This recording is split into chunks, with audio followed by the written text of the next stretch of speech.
చెప్పండి. ఇప్పుడు ర్యాపిడో ఊబర్ వాళ్ళు ధర్నా అయితే చేస్తున్నారు, అసలు ఎందుకు చేస్తున్నారు అంటారు వాళ్ళు?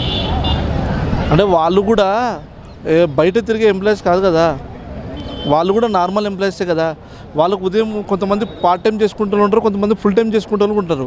వాళ్ళు ఏమనుకుంటున్నారంటే ఏదైనా ప్రమాదవశాత్తు ఏదైనా జరిగినప్పుడు కంపెనీ కూడా మాకు కాస్త సపోర్ట్ ఇస్తే బాగుంటుంది కదా, కాస్త సపోర్ట్ ఇవ్వాలి కదా, మాకు ఇన్సూరెన్స్ లాంటిది ఏదైనా కదా, హెల్త్ కార్డ్ లాంటి ఇన్సూరెన్స్ ఏమైనా ఉంటే, లేదంటే ఏదైనా కింద పడ్డప్పుడు ఏదైనా ప్రమాదంగా సడన్గా ఏదైనా మాకు ఖర్చు మేము భరించుకోలేము కదా, మిడిల్ క్లాస్ ఫ్యామిలీ వాళ్ళం కదా, మేము ఖర్చులు భరించుకోలేము కాబట్టి ఆ ఖర్చులకు తగ్గట్టుగా కంపెనీ కూడా కమిషన్ తీసుకుంటుంది కాబట్టి మాకు సపోర్ట్ ఇస్తే బాగుంటుందని వాళ్ళ ఆలోచనల వల్ల వాళ్ళు ధర్నా చేయడానికి రెడీ అవుతున్నారండి. వాళ్ళు అంటే వాళ్ళు ధర్నా చేసి కరెక్ట్ అంటారా? ఎందుకంటే అందరూ ఫుల్ టైం చేయట్లేరు కదా, పార్ట్ టైం చేసుకుంటున్నారు కదా, వాళ్ళకి హెల్త్ కార్డులు ఎలా ఇవ్వాలని చెప్పేసి కంపెనీస్ కూడా అలానే అంటున్నాయి.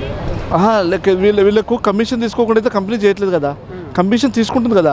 కమిషన్ తీసుకోవడం ద్వారా వాళ్ళ డబ్బులు వాళ్ళు తీసుకుంటున్నారు కాబట్టి వాళ్ళకు కొంచెం సపోర్ట్ ఇవ్వమని చెప్పి అడుగుతున్నారు, రిక్వెస్ట్ చేసుకుంటారు. వీళ్ళు కూడా కంపల్సరీ ఇవ్వాలండి, ఎందుకంటే వీళ్ళు కూడా మిడిల్ క్లాస్ ఫ్యామిలీ వాళ్ళు ఉంటారు. వీళ్ళు ఇప్పుడు పొట్ట తిప్పల కోసమే అందరూ బయటకు వచ్చేది, అంత బాగా డబ్బున్న వాళ్ళు అయితే రారు.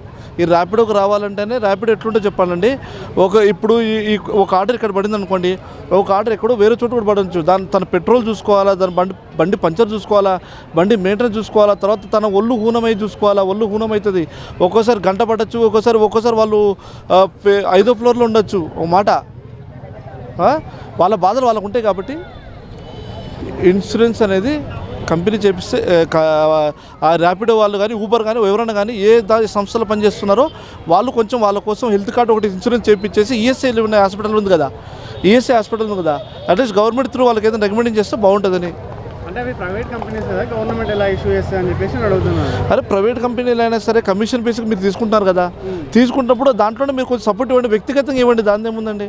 ఈఎస్ఐ హాస్పిటల్ ఇప్పుడు సామాన్యుడు కూడా తీసుకుంటున్నాడు, ఎవడో ఎంప్లాయీసే తీసుకోవట్లేదు, బయట వాళ్ళు కూడా ఏదో ఇంత అమౌంట్ కట్టి రిజిస్ట్రేషన్ చేయించుకుంటారు. దాంట్లో ఆ తర్వాత ఫెసిలిటీస్ బాగున్నాయి కాబట్టి కంపెనీ కూడా కొంచెం సపోర్ట్ చేస్తే బాగుంటుందండి. ఎందుకంటే అందరూ లేని వాళ్ళు ఉన్నారు, సైకిల్ దొక్కుంటూ కూడా ర్యాపిడో చేసే వాళ్ళు చాలామంది ఉన్నారండి, బైక్లే కాదు.